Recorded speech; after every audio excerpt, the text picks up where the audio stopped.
저번 강의에 이어서 이제 102번부터 끝까지 문제를 한번 풀어보도록 하겠습니다. 102번 문제 보도록 하죠. 102번 문제. 이번 문제는 단기매매증권을 구매하는 거 똑같습니다. 그렇죠? 근데 제가 단기매매증권을 구매할 때 키포인트를 두 개를 드렸어요. 첫 번째는 수수료가 나오면 수수료 비용을 쓴다. 두 번째는 액면가액은 무시한다. 이렇게 설명을 드렸죠. 그렇죠? 이거는 이제 액면가액은 나오진 않는데 수수료 비용에 대한 내용인 것 같습니다. 그렇죠? 단기매매증권을 한 주당 15,000원에 100주를 구매를 했대요. 근데 수수료가 나왔대. 이러면은 물건값에 포함하지 않고 수수료 비용 따로 써준다고 했죠.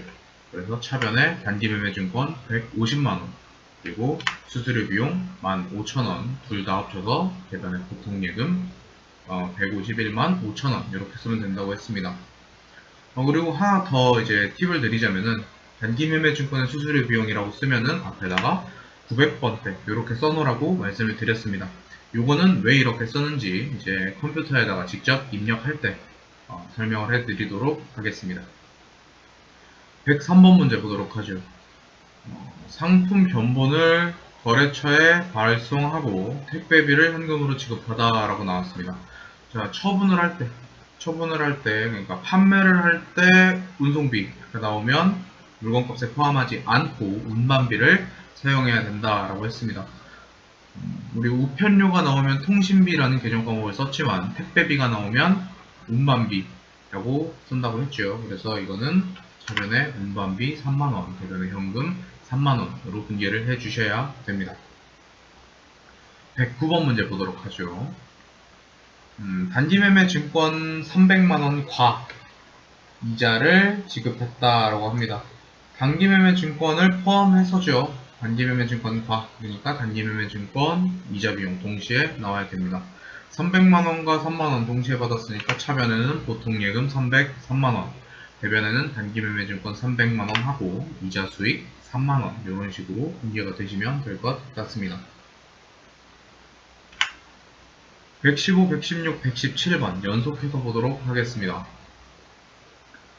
컴퓨터 두 대를 샀대요. 근데 300만원이라고 나왔는데 대당 300만원이라는 소리가 없죠. 그쵸? 그리고 이거는 이제 두 대를 합쳐서 300만원에 판매를 했다라는 소리가 되겠습니다. 300만원짜리를 판매를 했는데 이 중에서 45만원 계약금을 빼고 나머지만 외상으로 했대요. 300만원 중에 45만원을 빼면은 255만원이 남겠죠. 그렇죠? 그래서 차변에 선수금 45만원 그리고 외상 매출금 255만원 그리고 대변에 상품 매출 300만원이 나옵니다. 그런데 여기 보니까 운반비를 또 따로 현금으로 지급했대요. 여기서 또 조심해야 되는 거 앞에 문제도 설명을 해드렸지만 상품을 구매할 때 운반비가 나오면 물건값에 포함을 한다. 하지만 상품을 매출할 때 운반비가 나오면 운반비 따로 써준다고 말씀을 드렸죠. 그래서 차변에 운반비 15만원, 대변에 현금 15만원 이런 식으로 분개가 돼야 됩니다. 방금 설명한 문제가 이제 116번에 이어서 나오네요. 이번에는 판매용 컴퓨터 두 대를 매입했대요.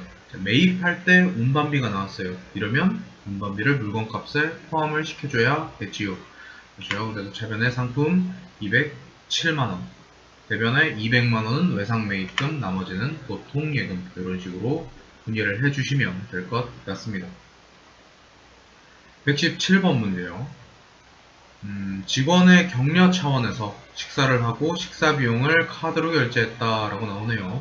우리 회사 직원들을 위한 격려, 복리후생비가 되겠죠. 카드로 긁었으니까 미지급금.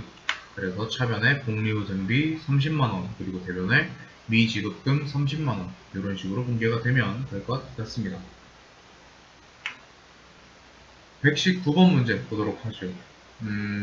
장부 시세를 확인하던 중에 이제 장부상 현금보다 실제 현금이 8만원이 부족하대요. 장부보다 실제가 부족하대요. 그럼 어떻게 해야 돼? 장부를 줄여야겠죠. 그렇죠? 장부보다 실제가 더 부족하니까 실제가 더 없으니까 장부를 내려야겠습니다. 그렇죠? 그래서 대변에 현금을 써줘야 될 거예요. 차변에는 원인을 알 수 없다 라고 나왔죠. 원인을 파악할 수 없다. 임시 계정으로 처리하다 차변에 현금과 부족 8만원, 대변에 현금 8만원 이런 식으로 분개를 해주시면 될 것 같습니다. 121번 문제요. 우편으로 발송했대요. 우편이라고 나왔어요. 아까 앞에 문제 택배라고 나왔으면 그때 운반비 쓴다고 했는데 우편이라고 나오면 이때는 통신비 쓴다고 했죠. 그래서 차변에 통신비 1,500원, 대변에 현금 1,500원 이런 식으로 분개가 되면 될 것 같습니다. 122번 문제요. 이번에는 단기대여금 문제가 나왔는데 단기대여금에 대한 단기대여금을 포함하지 않은 거죠. 그러니까 이자에 대해서만 분개를 해주시면 될 것 같습니다. 그렇죠? 보통예금 예자로 받았다니까 차변에 보통예금 20만원, 대변에 이자 수익 20만원 이런 식으로 분개를 해주시면 될 것 같네요. 다음요. 124번 문제.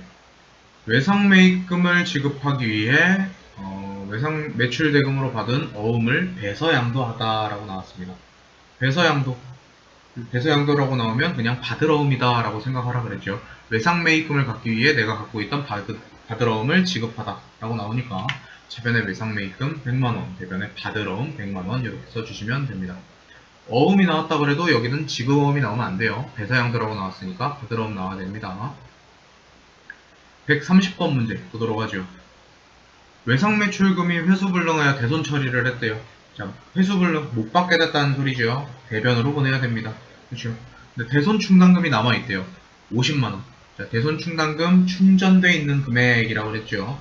충전돼 있는 게 50만원이래요. 그럼 일단 50만원 써야죠. 그렇죠? 그래서 차변에 대손 충당금 50만원. 나머지 모자란 250만원은 대손 상각비로. 그렇죠? 그래서 대변에 외상매출금 이런 식으로 분개를 해주시면 될 것 같습니다. 131번 문제요. 상품 300만원짜리를 매입하면서 200만원은 배서양도하고 나머지는 어음으로 지급하다 라고 나왔죠. 어음이 두 개가 나왔어요. 근데 하나는 배서양도 나머지는 우리가 발행한 어음. 자, 배서양도한 어음은 받을 어음이 되겠죠. 우리가 발행한 어음은 지급 어음이 될 겁니다. 그렇죠? 그래서 차변에 상품 300만원, 그 중에서 200만원은 받을 어음, 나머지 100만원은 지급 어음 이런 식으로 분개를 해주시면 되겠네요. 133번부터 이어보도록 하겠습니다. 연말을 맞이해서 이제 상품 포장을 위해 일용직 근로자, 아르바이트를 얘기하죠. 그렇죠? 아르바이트 근로자를 채용하고 잡급 43만원을 현금으로 지급하다라고 나왔습니다. 그냥 일했으니까 급여라고 쓰면 좋겠는데 아르바이트, 일용직 근로자는 급여라는 계정을 쓰지 않고 잡급이라는 계정 과목을 씁니다. 요거는 좀 표시를 해두세요. 회계 2급에 요즘 자주 출제되는 문제 중에 하나입니다. 그래서 차변에 잡급 43만원, 대변에 현금 43만원 이런 식으로 분개를 해주시면 될 것 같아요. 134번 문제 이어보도록 하죠. 급여를 지급할 때 공제한. 자, 이거는 급여를 지금 주는 게 아니죠. 우리가 급여를 지급할 때 떼놓았던 세금, 즉 예수금에 대해서 분개를 하는 겁니다. 20만원을 떼놨었대요. 근데 회사 부담분 10만원이 따로 있었대요. 20만원은 예수금으로 떼놓은 게 맞는데 회사 부담분으로 따로 떼놓은 거, 요거는 뒤에 보니까 뭐라고 처리하래요? 복리후생비로 처리하래요. 그럼 차변에 예수금 20만원, 그리고 복리후생비 10만원, 대변에 둘 다 합쳐서 현금 30만원 이런 식으로 해주셔야겠죠. 문제에 뭐라고 나와 있는지, 뭐라고 회계 처리하라 그러는지 나와 있으니까 문제를 꼭 끝까지 읽어주시기 바랍니다. 136번 문제 이어서 볼게요.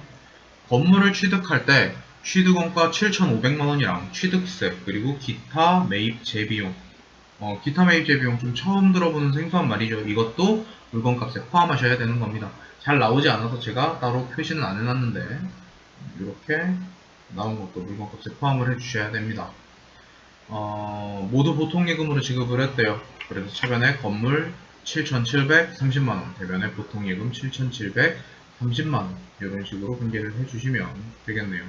마지막 두 문제 같이 보도록 하겠습니다. 138번이죠.